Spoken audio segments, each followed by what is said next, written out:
Muy buenas a todos mis estimados hermanos, hermanas también. Espero que se encuentren muy bien. Bueno, en esta ocasión particularmente se va a realizar el curso ahorita en el que estamos. Estamos ahorita en el curso de Hermenéutica 1. Precisamente la semana pasada habíamos terminado de ver, o ya habíamos entrado, mejor dicho, eh, en en las reglas o la primera regla de interpretación del curso de Hermenéutica 1 y habíamos terminado en algunos puntos. En esta ocasión vamos a iniciar, como dije, con la primera regla de interpretación. Esta es la primera parte de Hermenéutica 1 de la regla de interpretación. Entonces, ya dejamos el de la observación y dijimos que la hermenéutica la dividimos en tres etapas. Esas tres etapas, para que las tengan ahí igual, perdón, que las tengan igual en memoria y para que siempre las estén aplicando, habíamos visto esas tres etapas. Esas tres etapas son, que se dividen en tres, son observación, la número 2 interpretación y la 3 aplicación.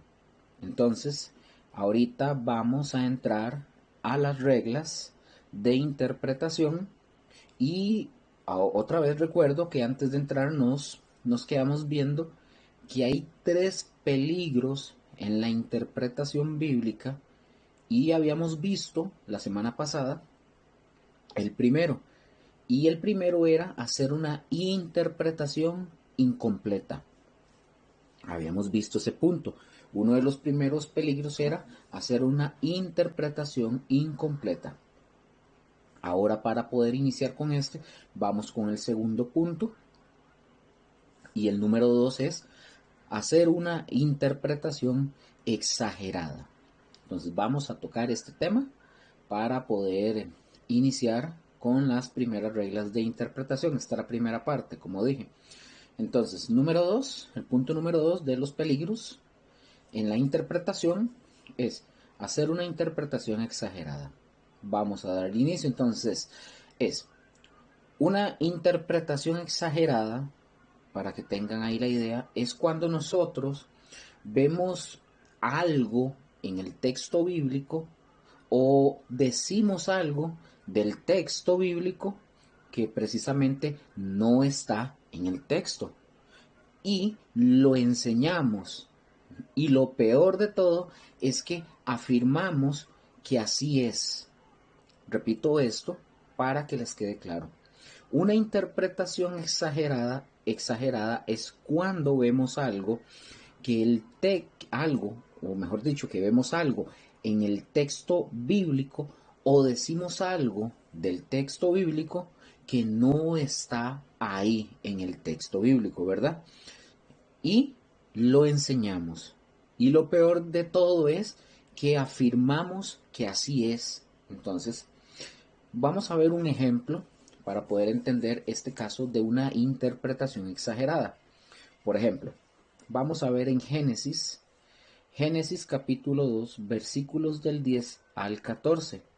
Aquí vamos a ver lo que puede o que se puede hacer como una interpretación exagerada. Entonces vamos a leer Génesis 2 versículos 10 al 14 y dice, versículo 10, y salía de Edén un río para regar el huerto, y de allí se repartía en cuatro brazos. Versículo 11, el nombre del uno era Pisón, este es el que rodea toda la tierra de Ávila, donde hay oro.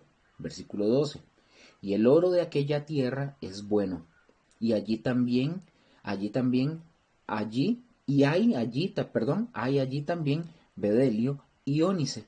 Versículo 13. El nombre del segundo río es Gihón. Este es el que rodea toda la tierra de Cus, y el nombre del tercer río es Idekel. Este es el que va al oriente de Asiria, y el cuarto río es el Éufrates.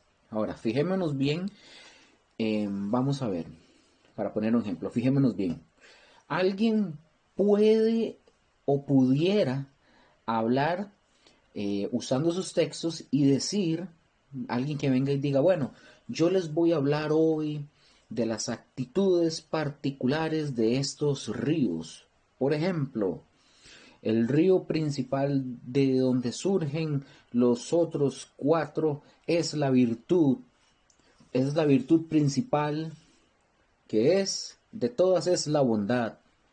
Y luego de él así le siguen el primero que es la sabiduría, luego el segundo que es la templanza, luego el tercero que es el valor y el cuarto que es la justicia. Alguien podría hacer eso.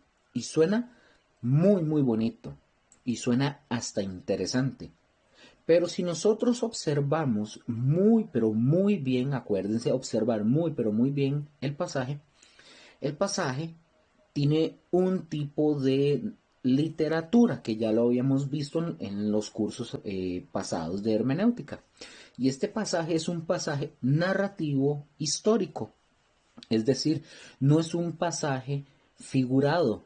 Y no podemos hablar de esa manera en este caso porque lo que nos está hablando el texto es de una zona geográfica, es decir, el entorno en el cual se encontraba el huerto del Edén en este caso. Entonces, eso es lo que nos está hablando. Y pudiéramos a lo mejor hacer esto, bueno, sacar un estudio y pensar en una aplicación. Pues difícilmente porque nos habla de algo geográfico realmente. Si nosotros hacemos eso, nosotros estaríamos utilizando o usando un método que no sé si no recuerdo bien si ya lo enseñé. Hay un método que se llama o se le llama alegorización.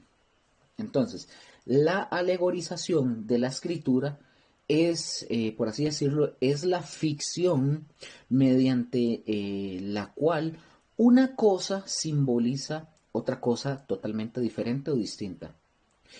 Y si ustedes prestan mucha atención, por ejemplo, aquí él dice, o esa persona diría que el río principal de donde surgen los otros es la virtud principal, la bondad. ¿Verdad que, por ejemplo, si ustedes leen el texto, si ustedes se dan cuenta, ¿verdad que no nos está hablando de eso? No, no está hablando de eso para nada. El texto no nos habla en ningún momento sobre ese tipo de interpretación. Entonces, esto sería una interpretación exagerada, donde se usa el método de la alegorización. Este método es muy común y que muchas personas usan este método de alegorización. Y las personas que usan mucho este método de alegorización hacen decir a la escritura algo que la misma Biblia o el autor nunca quiso decir. Entonces hay que tener mucho cuidado con eso. Vamos a ver y vamos a seguir continuando y vamos a ver algunos ejemplos. Yo espero, no sé, estar claro que me hayan entendido hasta aquí. De igual manera, ya saben que pueden escribirme y hacerme las consultas si fuera el caso. Vamos a ver otro ejemplo y este lo vamos a ver directamente en Éxodo 15, versículo 1. Y vamos a ver este ejemplo, el ejemplo de lo que es una interpretación exagerada. Es decir, es forzar a la escritura. Es hacer que la escritura diga algo que en realidad nunca quiso decir. Entonces, a lo mejor alguien eh, mm, hoy día esos, por ejemplo, como esto de los ríos, alguien diría, wow, qué revelación la de este varón, wow, cómo Dios lo ilumina o le revela. Pero eso no es una revelación, es una interpretación exagerada. Entonces hay que tener mucho cuidado. Ahora sí, vamos a ver Éxodo 15, versículo 1. Dice el libro de Éxodo, capítulo 15, versículo 1 nos dice, entonces cantó Moisés y los hijos de Israel este cántico a Jehová y dijeron, cantaré yo a Jehová porque se ha magnificado grandemente, ha echado en el mar al caballo y al jinete. Ahí suena interesante porque hasta sonó como un, como que hizo como que entonó bien esto. Ahora, supongamos, vamos a suponer que alguien interpreta como lo estamos viendo el texto y usa la alegorización y viene y la persona y dice, aquí quiere decir que la lascivia y la soberbia son el jinete montado, que dan rienda suelta a los placeres y que son echados al mar, y quiere decir que son arrojados a los desórdenes del mundo. Alguna persona podría dar ese tipo de interpretación. Otra vez, yo pregunto, ¿eso quiere decir realmente la escritura o precisamente ese texto? Bueno, la respuesta es simple y sencilla. No, no quiere decir eso. Luker, pero ¿por qué no? Si suena de lo más bien, si pareciera que sí. A ver, quiero ver si por aquello que ustedes ojalá lo comprendan, ¿por qué no quiere decir eso? Porque número uno, es una narración, esta narración es una narración, es una historia y está hablando de algo narrativo histórico. Yo no lo puedo tomar en sentido figurado, porque si yo lo tomo en ese sentido, entonces estaría haciendo una alegorización. Y ya mencionamos que la alegorización es la ficción mediante la cual una cosa simboliza a otra. Entonces, yo no puedo tomar ese texto y decir precisamente que la lascivia, que eso quiere decir que la lascivia y la soberanía son el jinete. No, yo no puedo decir eso porque eso fue un hecho que sucedió. Eso no quiere decir, como dije, el hecho de que han echado en el mar al caballo y al jinete no quiere decir o que se refiera a la lascivia y que se refiera a la soberanía y que les dan rienda suelta a sus placeres y son echados al mar. No, no. Y que significa los desórdenes del mundo. No quiere decir para nada, en lo absoluto no quiere decir eso. Lo que quiere decir ahí es cómo Dios libró a su pueblo del ejército del faraón y eso es en una forma histórica, literal. Eso sucedió. Es diferente, fíjense, cuando una narración histórica, yo saco, por ejemplo, una aplicación, porque ahí sí se le puede aplicar. Postdata, no interpretar, aplicar. ¿Cuál sería, por ejemplo, la aplicación que nosotros le pudiéramos sacar a ese pasaje específicamente?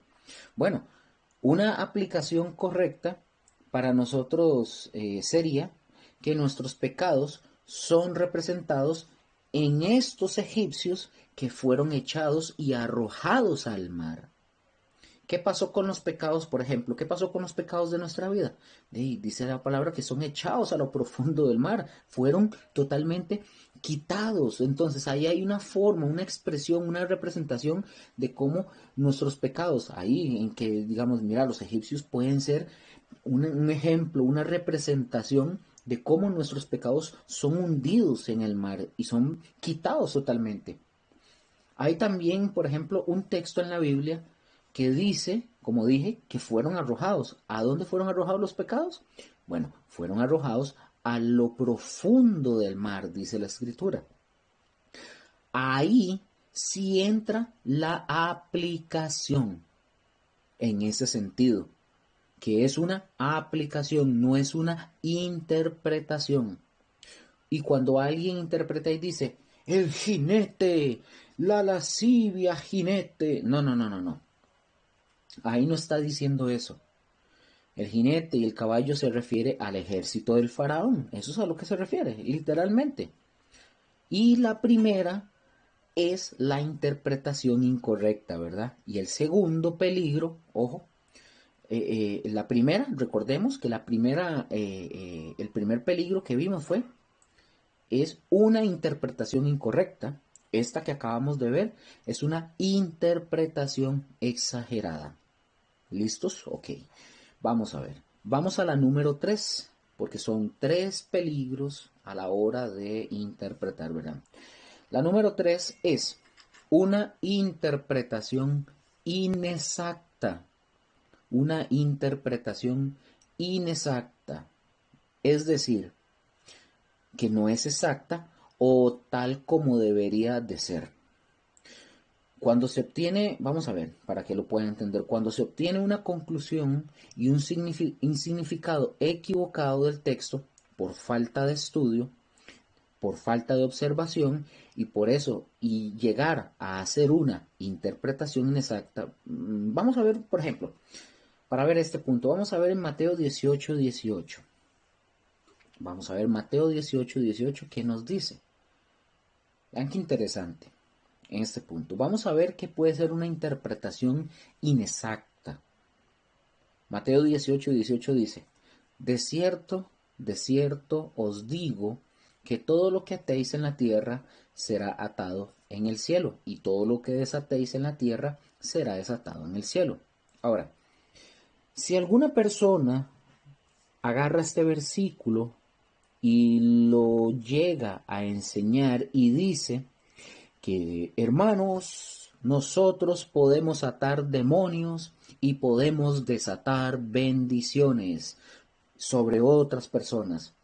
Yo les pregunto, yo sé que a los chiquillos de la congregación, ya de la escuela berea, ya ellos manejan este tema, pero igual tengo que explicarlo, ¿verdad? Obviamente porque hay otros oyentes que tal vez no lo sepan, entonces debo de explicarlo. Entonces yo pregunto, ¿es una interpretación correcta de esta forma como lo estoy haciendo? La respuesta es sencilla, la respuesta es no. Y claro que no, porque se ocupa observar. Por eso nosotros aprendimos primero que antes de la interpretación, ¿qué es lo que nosotros hacíamos primero? Observar. ¿Y qué observábamos? Bueno, porque el texto, número uno, no está hablando ni de atar, ni de desatar demonios, ni bendiciones. Está hablando de la disciplina, precisamente en ese texto está hablando de la disciplina de la iglesia. Lúquero, ¿por qué? ¿Cómo? Explíqueme eso. ¿De dónde lo saca? Bueno, vamos a ver el contexto. Vamos a ver el versículo 15 de Mateo 18 para que vean el contexto.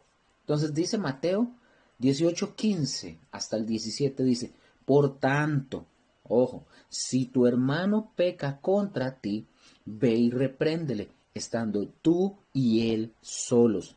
Si te oyere, has ganado a tu hermano.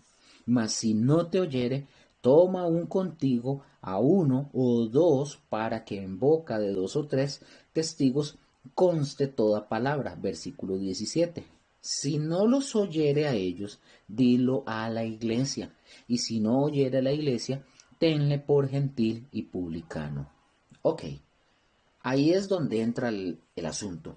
¿A qué se está refiriendo? Cuando habla de atar y desatar, es decir, cuando una persona ha pecado en contra mía o en contra suya, y usted y yo tratamos de reconciliarnos o perdonándole, ¿verdad?, la ofensa, pero esa persona no se arrepiente, rehúsa, ¿verdad?, aceptarlo, no quiere reconocer su falta, dice o está diciendo que esta persona, su pecado va a quedar atado, va a quedar ligado. Pero si esa persona ya lo perdonamos, esa persona se arrepintió, ¿cómo va a quedar el pecado de esa persona delante de Dios? Desatado en la tierra. Y por default, ¿dónde más queda desatado? Si es que ya pasó el perdón, etcétera, y no hubo disciplina en ese sentido, queda desatado en el cielo. Por ejemplo, los padres lo usan, los padres de la Iglesia Católica lo usan para hablar de autoridad en ellos, y eso es una equivocación, porque aquí no está hablando de eso. Nosotros tenemos que entender, y por eso, recuerden que eso es por observación y luego las reglas. Aquí todavía no entramos a las reglas, pero hay que tener cuidado con este peligro, una interpretación inexacta. Esto es un error. porque no estamos viendo el contexto general. Ahora, hay que revisar el contexto para ver de qué está tratando el tema. Entendamos eso, ya lo vimos en clases anteriores. Otro error. Vamos a ver Romanos 19, que también podemos ver el tema de interpretación inexacta. Ahora, yo estoy usando textos que comúnmente muchos los han aprendido o lo aprendieron, y que yo también, ¿verdad? En un tiempo de así los aprendimos y tuvimos que corregir porque lamentablemente era una mala interpretación o una interpretación inexacta y así nos lo enseñaron a nosotros y estaban equivocados. Romanos 19. Y ahorita vamos a entrar a fondo y esto iba a ser todavía mejor, va a ser todavía mejor para entender muchas cosas. Dice Romanos 19, que si confesares con tu boca que Jesús es el Señor y creyeres en tu corazón que Dios le levantó de los muertos, serás salvo.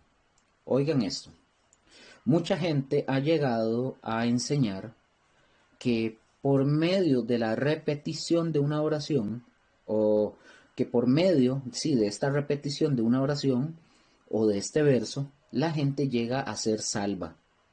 Yo pregunto otra vez, ¿es una interpretación correcta decir eso? Por ejemplo, no, no es correcta. Es como cuando le dicen, repite conmigo esta oración.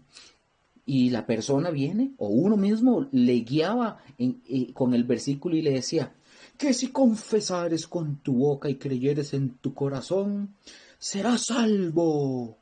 Y la gente que repite, usted le dice, uno le decía, que ya la gente repitió esa oración y uno le decía, ahora ya tú eres salvo porque repetiste la oración. Suave, suave, vamos con calma. Esto es una interpretación inexacta. ¿Por qué, Luker? ¿Por qué si yo estuve así en la iglesia, a mí yo hice eso, etcétera? Bueno, porque el texto no está enseñando eso. El texto está enseñando, claro, ojo, que la boca sí es importante, ¿verdad? No estoy diciendo que no. Y en el tiempo en el que se escribió este texto, precisamente, cuando una persona confesaba que Jesús era su Señor, eso era para pena de muerte, imagínense. Entonces tiene su contexto, ¿verdad? Cuando se está diciendo que si confiesas con tu boca que Jesús es el Señor y crees en tu corazón, aquí está hablando de la convicción de una persona que realmente ha abrazado el Evangelio. Porque esa es la declaración de una persona que de verdad ha abrazado el Evangelio, pero eso no quiere decir que por el hecho de nada más repetir esa frase ya es salvo. No, hay que predicar el mensaje, evidentemente, del Evangelio y la gente se tiene que arrepentir. Y la gente tiene que creer en el Señor Jesucristo y nosotros guiarlos a eso. Si ustedes y yo seguimos leyendo el contexto, habla de eso que estamos justamente hablando, ¿verdad? Por ejemplo, veámoslo en el versículo 13. Dice el versículo 13 de Romanos 10. Vean lo que dice el versículo 13. Dice, porque todo aquel que invocare el nombre del Señor será salvo. Ok, otra vez, voy con calma. Yo pregunto, cualquier persona que invoca el nombre del Señor, por el hecho de que lo invoca, esa persona será salva o será salvo. Le respondo, no. Veamos lo que sigue diciendo el versículo 14 para poder ir comprendiendo. Versículo 14 dice, hace una pregunta y dice, ¿cómo pues invocarán a aquel en el cual no han creído? ¿Y cómo creerán en aquel de quien no han oído? ¿Y cómo oirán sin haber quien les predique? Primero, ojo con esto, primero tienen que creer. Pero escuchen, pero para creer, ¿cómo van a creer si no han escuchado el mensaje? Dice el texto, ¿y cómo creerán en aquel de quien no han oído? ¿Y cómo oirán sin haber quien les predique? Les pregunto, escuchen esto para que lo analicen en sus casas. ¿Dónde comienza todo esto? Hay que predicar. Luego de que se predica, la gente tiene que oír. Y una vez que la gente escuche, si puede creer, sí puede creer. Repito esto. ¿Dónde comienza todo? Hay que predicar primero.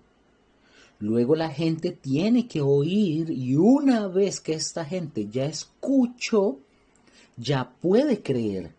Y una vez que cree, ya puede invocar al Señor. Entonces, es importante el contexto.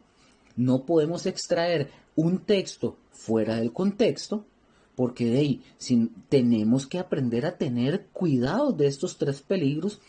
Una interpretación incorrecta, una interpretación exagerada y la última es una interpretación inexacta. Yo espero que hasta este momento puedan ir comprendiendo. Vamos a comenzar ahora sí. Vamos a dejar este punto, pero vamos a comenzar ahora sí con la primera regla de la hermenéutica y es la más importante de todas. Por favor, los estudiantes de la escuela, Gustavo, Raquel, Rose, David, Estefanía y todos aquellos que escuchen, que están de verdad aprendiendo de esto, las reglas, la más importante de todas las reglas de la interpretación, la número uno, para que la anoten y la tengan, estas se tienen que acordar siempre. La número uno, vamos ahora sí con las reglas de la interpretación. La número uno se llama la analogía de la fe. Número uno, la analogía de la fe. Así la llamaron los reformadores y entre paréntesis pueden ponerle ahí como una pregunta o un subtítulo lo pueden poner. La número uno es, como dije, la analogía de la fe. Ahora sí, pregunta, ¿qué significa la analogía de la fe? Vamos a verla. La analogía de la fe, chicos, significa que la Biblia se interpreta por la misma Biblia. La analogía de la fe significa que la Biblia se interpreta por la misma Biblia. Oigan, se dice que cuando los reformadores rompieron sus relaciones con Roma y con el Papa y con todo este asunto, ellos declararon que la Biblia debía ser la autoridad suprema de la iglesia. Ellos tuvieron muchísimo cuidado de definir cuáles iban a ser los principios básicos de la interpretación. Y de este modo, una de las primeras reglas que ellos dieron la llamaron la analogía de la fe. Que para nosotros, ¿qué significaba la analogía de la fe? Simple y sencillo, la Biblia se interpreta por la misma Biblia. Esto es una de las cosas que ustedes y yo tenemos que tener siempre presente, no se nos puede olvidar. Esa es la primera regla. Ojo, y es la más importante de todas. Que no se les olvide, por favor. Cuando nosotros decimos que la Biblia se interpreta por la misma Biblia, nosotros tenemos que entender que ninguna parte de la escritura puede ser interpretada de tal manera o de tal forma que vaya a causar un conflicto con lo que ya está claramente enseñado en el resto de la Biblia, ¿verdad? Voy a repetirlo. Esta regla de la Biblia se interpreta por la misma Biblia, debe de ser de tal manera o de tal forma que ninguna parte de la escritura pueda ser interpretada de tal forma que vaya a causar un conflicto con lo que está claramente enseñado en el resto de la Biblia o de la escritura. Cualquier cosita, ahí ustedes me escriben y vemos esos puntos, si fuera que no me entendieron. Ahora, vamos a ver un caso de ejemplo. Vamos a ver.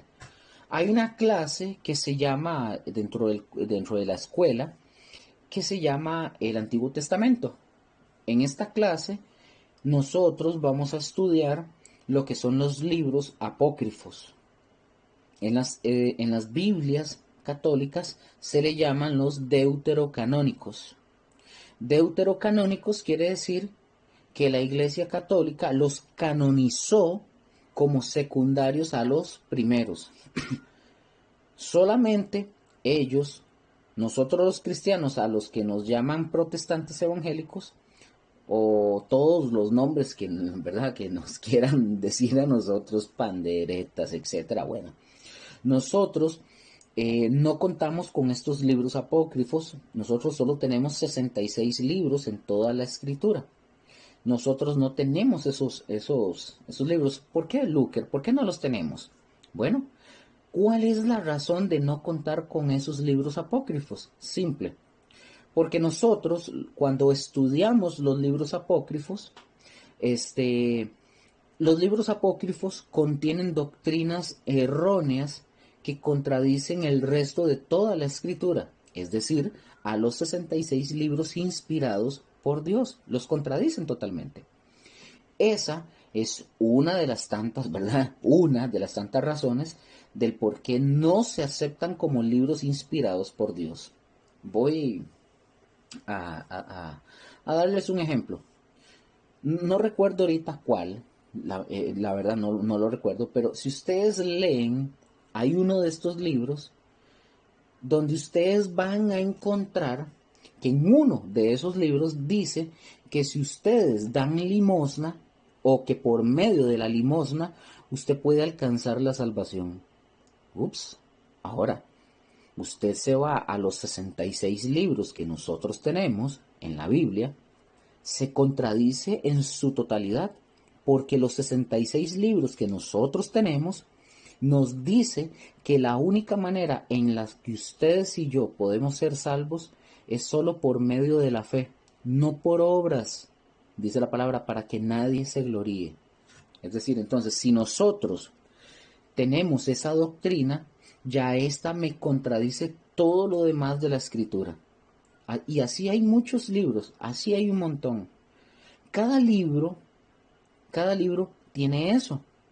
No, ojo, este no es el estudio que yo le tengo que dar respecto a eso, pero es un ejemplo. Yo le puedo poner, vamos a ver, de cómo debemos de tener cuidado de nuestra interpretación. Nuestra interpretación debe de estar de acuerdo o en armonía con toda la escritura, no con parte, con toda la escritura.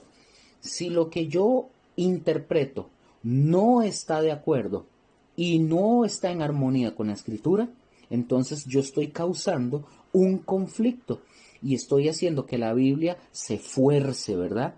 Cuando la Biblia se interpreta por la misma Biblia. Simple. Ahora, esta regla de la Biblia se interpreta por la misma Biblia está basada en que la palabra de Dios es inspirada por Dios mismo y por lo tanto es consistente y es coherente. Vamos a ver otro ejemplo. Vamos a ver a Efesios. Efesios capítulo 2, versículos del 8 al 9. ¿Cómo podemos afirmar nosotros que realmente la salvación es por fe y no por las obras? Bueno, ¿cómo lo afirmamos?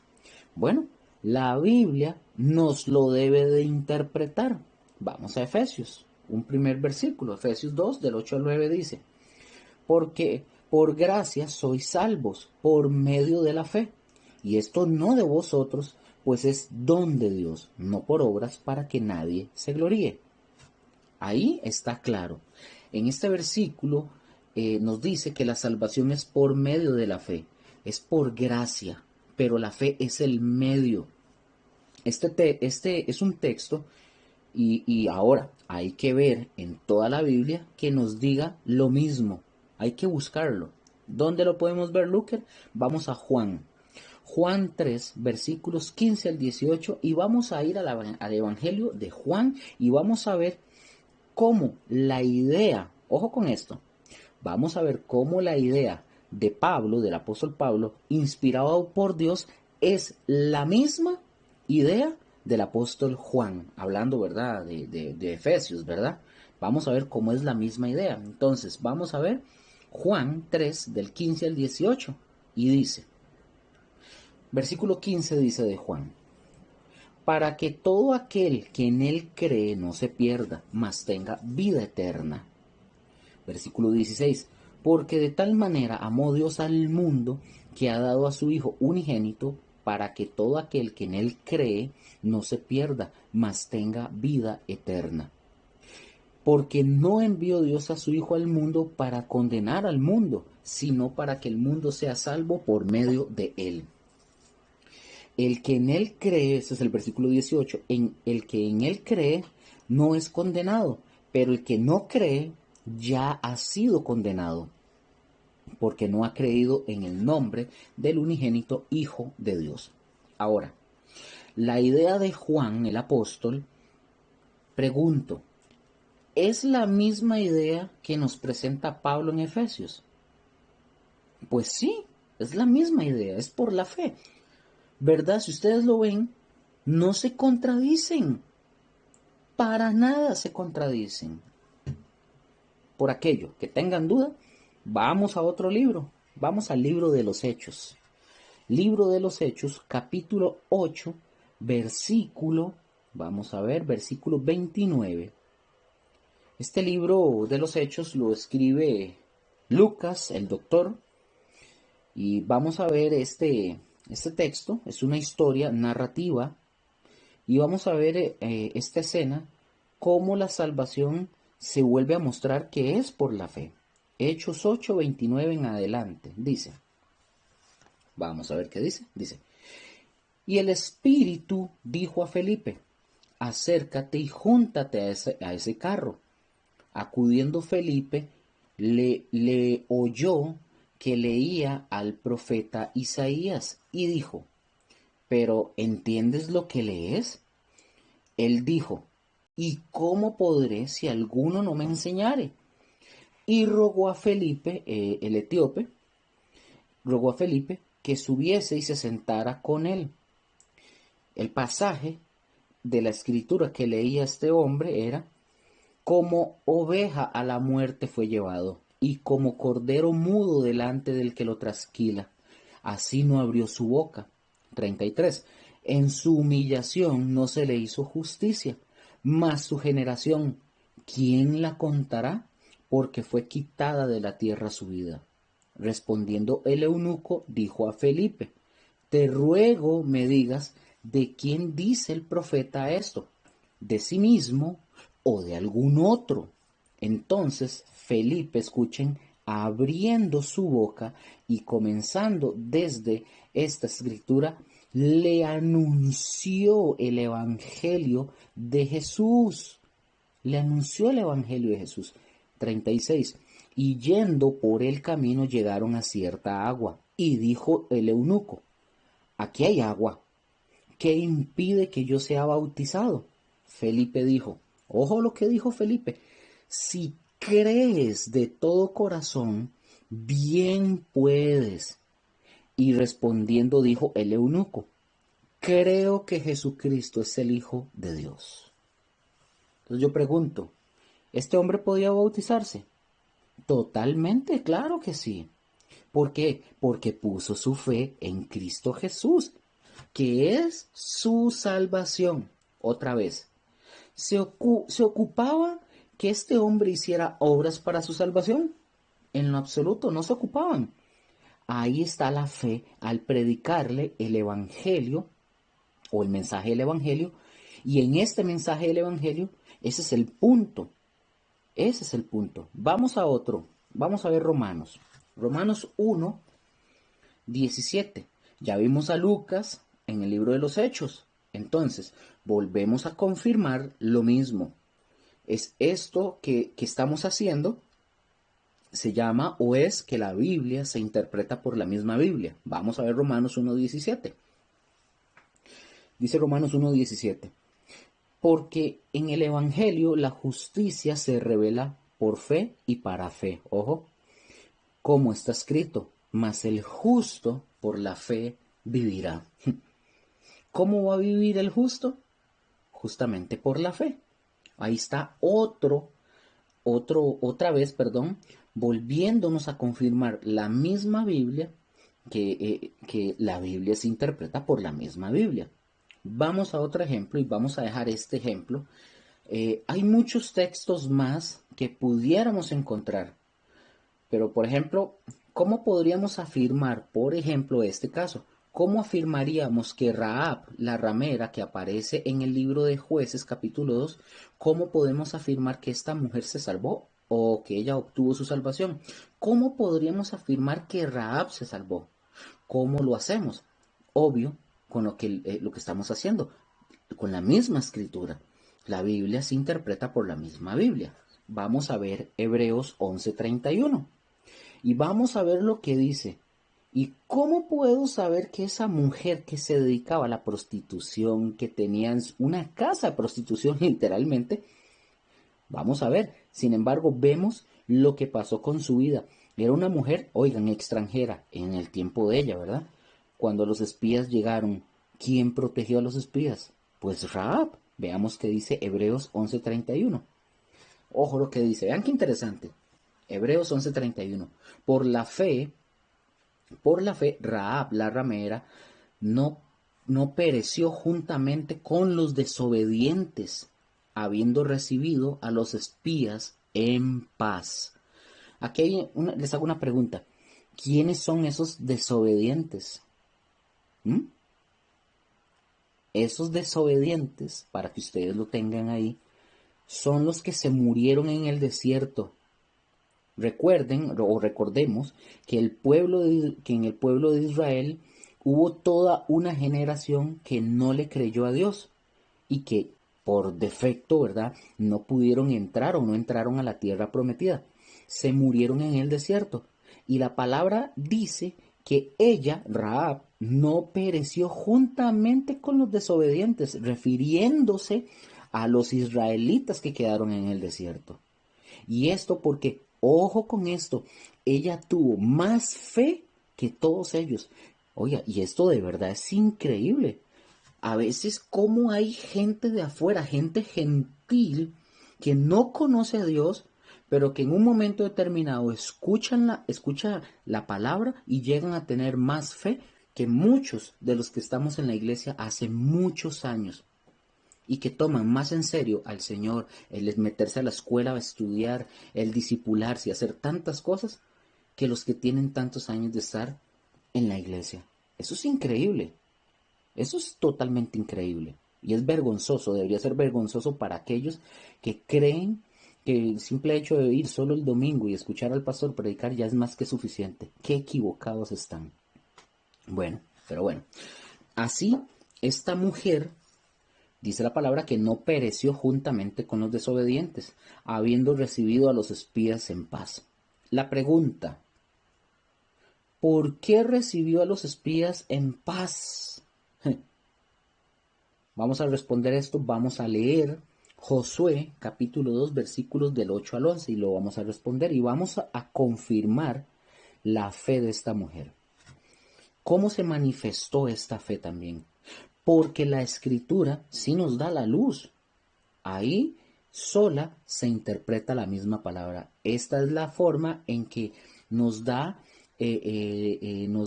la convicción de que esta mujer fue salva. Vamos a ver, Josué 2, del 8 al 11 dice, versículo 8 dice, antes que ellos se durmiesen, ella subió al terrado y les dijo, miren un momento, miren lo que les dijo, escuche bien lo que les dijo esta mujer y dígame si tuvo fe o no tuvo fe. Ojo, versículo 9. Versículo 9 dice, sé que Jehová os ha dado esta tierra, porque el temor de vosotros ha caído sobre nosotros, y todos los moradores del país ya han desmayado por causa de vosotros. Porque hemos oído que Jehová hizo secar las aguas del mar Rojo delante de vosotros cuando salisteis de Egipto, y lo que habéis hecho a los dos reyes de los amorreos que estaban al otro lado del Jordán, del lado del Jordán, a Sehón y a Og, a los cuales habéis destruido. Versículo 11. Oyendo esto, ha desmayado nuestro corazón, ni ha quedado más aliento en hombre alguno por causa de vosotros. Porque Jehová vuestro Dios es Dios. Ojo, escuchen esto, porque Jehová vuestro Dios es Dios arriba en los cielos y abajo en la tierra. No puede ser. O sea, ¿qué está haciendo esta mujer? Está reconociendo al Dios de los hebreos, que es el verdadero Dios, el único Dios. Eso es lo que esta mujer está haciendo. Increíble. Versículo 12. Os ruego, pues, ahora que me juréis por Jehová, que como he hecho misericordia con vosotros, así la haréis vosotros con la casa de mi padre, de lo cual me daréis una señal segura, y que salvaréis la vida a mi padre y a mi madre, a mis hermanos y hermanas, y todo lo que es suyo, y que libraréis nuestras vidas de la muerte. Versículo 14. Ellos le respondieron: nuestra vida responderá por la vuestra, si no denunciareis este asunto nuestro. Y cuando Jehová nos haya dado la tierra, nosotros haremos contigo misericordia y verdad.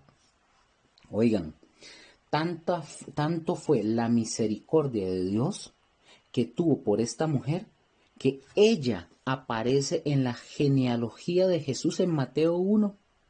Ahí ustedes van a encontrarla. Pero esto es lo que a mí me da la seguridad de que Rahab fue una mujer salva. Ojo, la Biblia se interpreta por la misma Biblia. Solamente viendo la escritura no necesitamos otras cosas. Ella le creyó a Dios, creyó en el Dios de los hebreos y estaba tan segura que le dijo: sé que Jehová les entregará esta tierra. Esa seguridad es fe. Es fe. Cuando nosotros, al estudiar la escritura, por ejemplo, dijimos que la salvación es por la fe, y vamos al libro, por ejemplo, de Santiago 2.14 y nos dice, Santiago 2.14 dice: hermanos míos, ¿de qué aprovechará si alguno dice que tiene fe y no tiene obras? ¿Podrá la fe salvarle? Y si un hermano o una hermana están desnudos y tienen necesidad del mantenimiento de cada día, y alguno de vosotros les dice: id en paz, calentados y saciados, pero no les dais las cosas que son necesarias para el cuerpo, ¿de qué aprovecha? Así también la fe, si no tiene obras, es muerta en sí misma. Ojo. Gracias a Dios por nuestro tiempo, la verdad que sí, gracias a Dios por la época en la que nosotros o ahorita nos encontramos, usted y yo, porque con tanto entendimiento de la escritura, pero ustedes, no sé si lo sabían, pero ojo, no sé si ustedes sabían que esta carta la rechazó en su tiempo Martín Lutero. Él la rechazó, él no la aceptó como un libro inspirado por Dios. ¿Por qué? Porque para ellos, aparentemente, creían que esto contradecía lo que ellos enseñaban, de que la salvación era únicamente por la fe, porque ellos pensaban que ahí hablaba de obras, de obras, pero ahí no está hablando de obras para salvación. La escritura no se contradice, recuerden eso, no se contradice por ella misma, al contrario, lo que la escritura está es afirmando o diciéndonos claramente, que la salvación es por la fe. Pero lo que nos afirma aquí, más bien, es que debe de ser una fe genuina, y esta va a producir buenas obras. Es decir, ¿podrá la fe salvar a una persona que diga: yo creo en el Señor Jesucristo, es mi Señor, Él es mi Salvador? Y luego, pensemos o imaginemos que usted conoce a esa persona y ustedes un día van a su casa y ustedes llegan a la casa, tocan la puerta y hacen, tocan y abren, y resulta que ese hombre que dijo: yo creo en el Señor Jesucristo, Él es mi Señor y mi Salvador, y ustedes entran a la casa de este hombre y está golpeando a su esposa, está golpeando a sus niños, es un borracho, o sea, y que él siga diciendo el Señor, que diga el Señor no es mi Señor y todo eso. Pregunto, ¿podrá esa fe que él dice, podrá salvarle? No, la respuesta es no. ¿Pero por qué no? Porque no es una fe genuina. Porque una fe genuina produce buenas obras. Es lo que está diciendo Santiago. Por eso dije, es como afirmando que una fe realmente, como debe de ser, que tiene salvación, te va a llevar o nos va a llevar a que tengamos buenas obras. ¿Cómo lo sabemos? Bueno, la Biblia dice, o como dice, la Biblia se interpreta por la misma Biblia. Y vamos de vuelta ahora sí a Efesios 2 del 8 al 10, que nos quedamos en el 9. Pero ahora hay que leer el versículo 10. ¿Alguno o alguien puede quedarse en el versículo 8 y en el 9 de Efesios 2? Nada más se puede quedar ahí. Y dice el versículo 8: porque por gracia sois salvos por medio de la fe, y esto no de vosotros, pues es don de Dios. Versículo 9: no por obras para que nadie se gloríe. Hasta aquí está bien, lo entendemos. Pero vamos a leer el versículo 10 para ver qué dice. 10. Porque somos hechura suya. Ojo, somos hechura suya, creados en Cristo Jesús para buenas obras, las cuales Dios preparó de antemano para que anduviésemos en ellas. Ojo que esto, creados en Cristo Jesús, es decir, nos está hablando de nuestra nueva vida en Cristo, una nueva creación. ¿Una nueva creación para qué?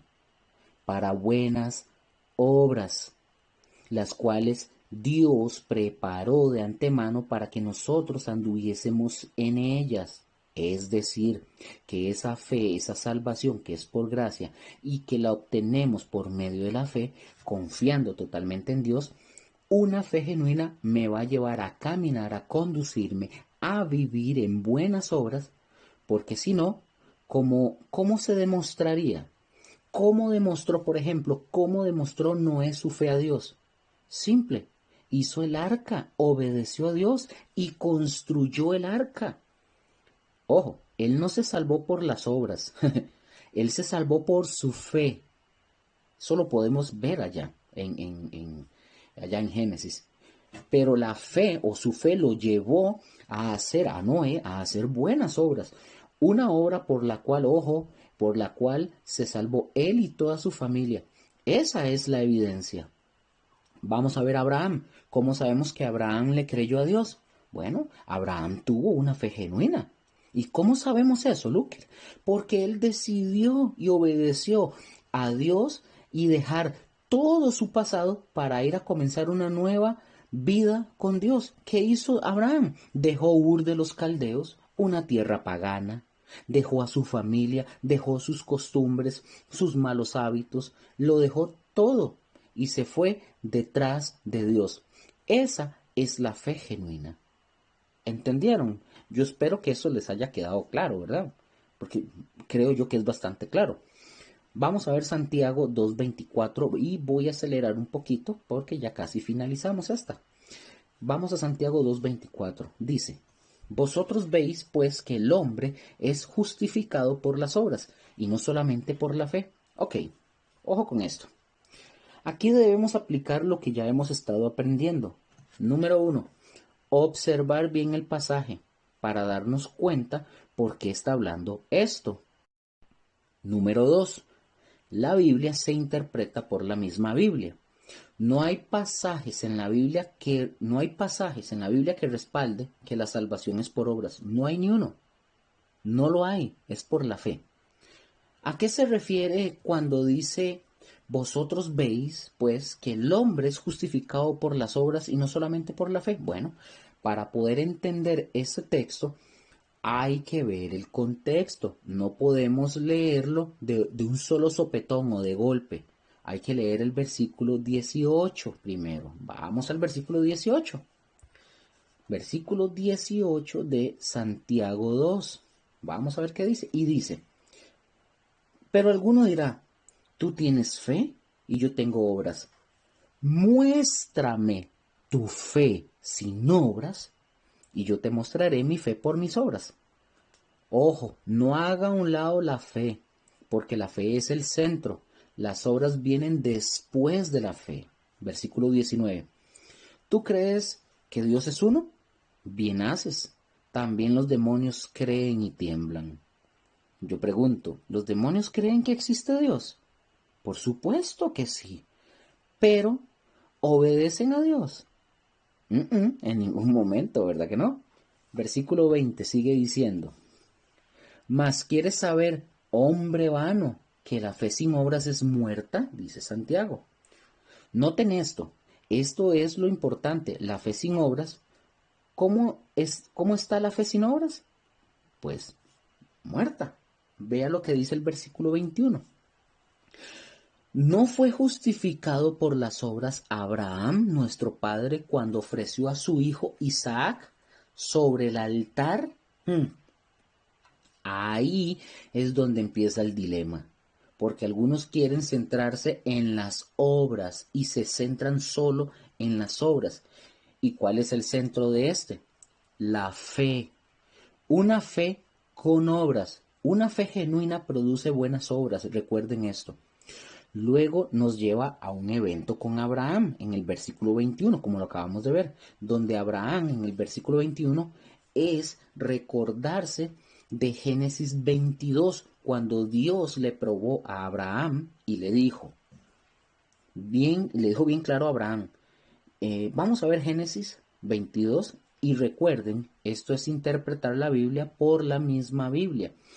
Y si les hablan de un solo texto y eso a ustedes les llega a impresionar, pues ustedes no han aprendido nada, porque no pueden utilizar, la gente no te puede sacar una doctrina de un solo texto.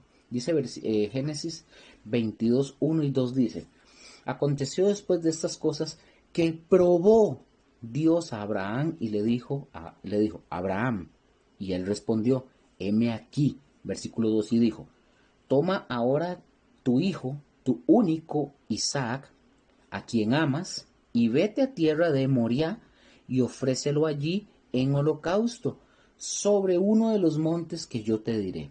¿Qué fue lo que hizo aquí Abraham, o lo que hizo, perdón, lo que hizo Dios con Abraham? ¿Qué fue lo que hizo? Lo probó. Pero ¿qué fue lo que probó? La fe de Abraham. Entonces, yo no puedo hacer un lado la fe. ¿Qué fue lo que probó otra vez Dios de Abraham? La fe de Abraham. Y Abraham le demostró a Dios la clase de fe que él tenía en Dios. ¿Por qué motivo? ¿Por qué? Porque él obedeció y fue a ofrecer a su hijo en sacrificio. Oigan, entendiendo esto, nos vamos otra vez a Santiago. Y yo pregunto, ¿no fue justificado por las obras Abraham, nuestro padre, cuando, perdón, que me perdí, aquí está, perdí el texto bíblico, aquí está, que dice, vamos a ver, ¿no fue justificado por las obras Abraham, nuestro padre, cuando ofreció a su hijo Isaac sobre el altar? Ahí hace la pregunta, ¿verdad? Entonces, pues sí, hay que decir sí. Fue justificado, claro. ¿Por qué? Porque sus obras eran el resultado de su fe. Las obras, oigan chicos, se traduce como obediencia. Oigan, una fe genuina se puede traducir que viene como resultado de la obediencia.